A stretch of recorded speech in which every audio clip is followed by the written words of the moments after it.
ঈশপের গল্প অবলম্বনে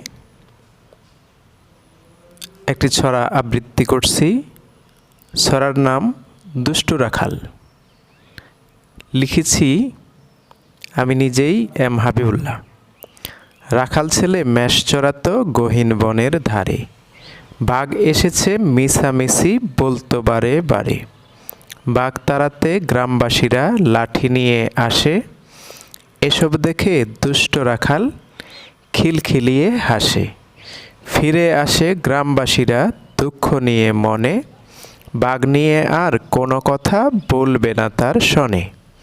এমনি করে সময় গেল, মাসও হলো পার। রাখাল ছেলে মাঠে চড়ে পশু নিয়ে তার। এক বিকেলে হঠাৎ করে সত্যি এলো বাঘ। ভয়ে ভয়ে রাখাল ছেলে দেয় সজোরে হাঁক। কিন্তু সেদিন কেউ আসে না, ভাবল মিছেই ফান। সুযোগ পেয়ে বাঘটা নিল রাখাল ছেলের প্রাণ। Thank you.